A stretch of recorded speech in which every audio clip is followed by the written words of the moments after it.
வணக்கம் முருகன். தமிழக வெற்றி கழகத்தினுடைய ஒரு கூட்டத்தில் பேசின விஜய் அவர்கள் ₹1 கூட நான் ஊழல் செய்ய மாட்டேன், லஞ்சம் வாங்க மாட்டேன்னு பேசியிருந்தாரு. அது விஜய் அவர்கள் கூறிய சுத்தமான பொய் என்று எடுத்துக்கொள்ள வேண்டும். எப்படி அப்படிங்கிறத சுருக்கமாக பார்க்கலாம். வீடியோக்கு சப்ஸ்கிரைப் பண்ணி சேனலுடைய வளர்ச்சிக்கு உதவுங்க. கூடவே பெல் பட்டன் ஆன் பண்ணுவீங்க. அப்போ தான் சேனலில் போகிற வீடியோ உங்களுக்கு நோட்டிஃபிகேஷனில் கிடைக்கும். சரி, இப்போ போகலாம். தான் அரசியல்வாதியாக தேர்ந்தெடுக்கப்பட்டால் ₹1 கூட நான் லஞ்சம் வாங்க மாட்டேன், ஊழல் செய்ய மாட்டேன்னு பேசியிருந்தாரு. இது 100% சுத்தமான பொய் என்று எடுத்துக்கொள்ள வேண்டும். விஜய் அவர்கள் அரசியல்வாதி ஆவதற்கு முன்னாலேயே ஊழல் பண்ணியிருக்கிறாரு. இப்பொழுது அரசியல்வாதி ஆன பிறகு ஒரு முழுமையான அரசியல்வாதி எப்படி பொய் பேசுவாரு, அதை போல பேசியிருக்கிறாரு. இப்படி ₹1 கூட லஞ்சம் வாங்க மாட்டேன்னு பேசி தமிழக மக்களையும் தன்னுடைய ரசிகர்களையும் விஜய் அவர்கள் ஏமாற்றியிருக்கிறார் எடுத்துக்கொள்ள வேண்டும். கருப்பு பணமாக சம்பளம் வாங்குறவர் தான் விஜய் அவர்கள். ஒரு படத்திற்கு எப்படியும் ₹290 கோடி சம்பளம் வாங்குறதா சொல்றாங்க. அதுல வெள்ளையா ஒரு 50 கோடி இல்லைன்னா 100 கோடி தான் ஒயிட்ல வாங்குவாரு. மீதி ₹150 கோடி, ₹200 கோடி கருப்பு பணத்தில் தான் தன்னுடைய சம்பளத்தை வாங்கிட்டு இருக்காரு. அப்படி இருக்கும் பொழுது ₹1 கூட லஞ்சம் வாங்க மாட்டேன்னு சொல்றது மிகப்பெரிய அபத்தமான பொய்.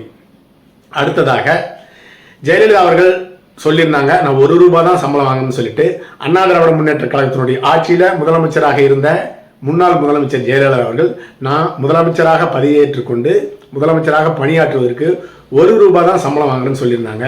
ஆனா ஊழல் பணமாக 50,000 கோடி ஜெயலலிதா, சசிகலா, தினகரன் அவர்கள் எல்லாமே போலியாக ஊழல் பணத்துல சொத்து வாங்கி குவிச்சிருந்தாங்க. அதே போலதான் விஜய் அவர்கள், நான் அரசியலுக்கு வந்த ஆட்சி அமைத்தால் ₹1 கூட லஞ்சம் வாங்க மாட்டேன்னு சொல்றது, ஜெயலலிதா எப்படி ₹1 சம்பளம் வாங்கிட்டு முதலமைச்சராக பணியாற்றுகிறேன்னு சொன்னாரோ அதே போல நான் ஆட்சிக்கு வந்தால் ₹1 கூட லஞ்சம் வாங்க மாட்டேன் அப்படிங்கிறது சுத்தமான பொய்யான ஒரு பேச்சு என்று எடுத்துக்கொள்ள வேண்டும். ஏன்னு கேட்டீங்கன்னா, விஜய் அவர்கள் மாற்று கட்சியிலிருந்து வந்த அரசியல்வாதிகளுடைய மூத்த அரசியல்வாதிகளுடைய ஊழல் பணத்துல தான் இன்று வரை தன்னுடைய கட்சியை நடத்தி கொண்டிருக்கின்றார்.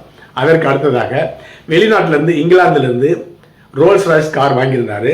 அந்த காருக்கு மாநில வரி, அதாவது சென்ட்ரல் கவர்மெண்ட் வரி சில கட்டிட்டாரு. ஸ்டேட் கவர்மெண்ட்டுக்கு கட்ட வேண்டிய வரியை கட்டாம நீதிமன்றத்தில் வழக்கு தொடுத்திருந்தாரு. அதே போலவே இன்னொரு BMW கார் வாங்கியிருந்தாரு, அதுக்கும் வரி செலுத்தவில்லை. இந்த வழக்கு ஒரு 10 வருஷத்துக்கு மேல சென்னை உயர் நீதிமன்றத்தில் நடந்துட்டு இருந்தது. நீதிபதி இறுதியாக ஒரு நடிகராக இருந்து கொண்டு மக்களுக்கு முன்னுதாரணமாக இருக்கணும், அப்படிப்பட்ட நீங்களே வரி செலுத்தாம ஏமாத்துறது மிக தவறானதுன்னு கண்டித்து வரி கட்ட சொல்லி உத்தரவு போட்டிருந்தாரு.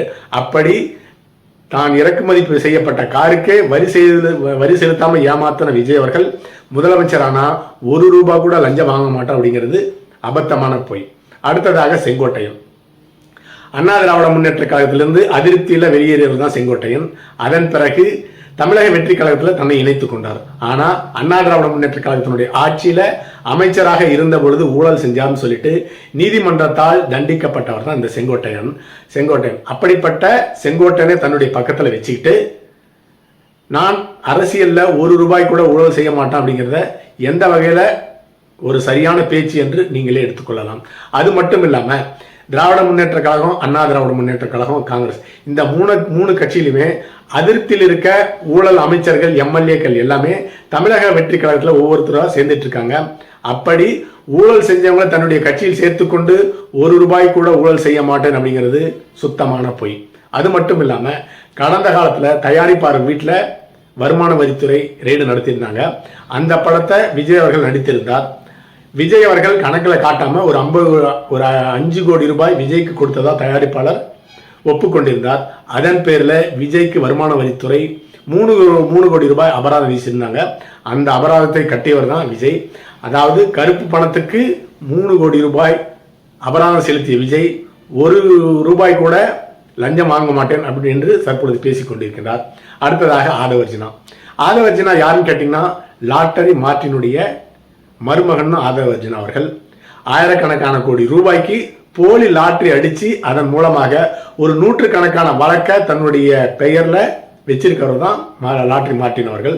அவருடைய மருமகன் ஆதவர்ஜினா அவர்கள் மாமனாருடைய ஊழல் பணத்துல தான் தமிழக வெற்றி கழகத்திற்கு மாநாட்டுக்கு கட்சிக்கு செலவு பண்ணிட்டு இருக்கிறாரு.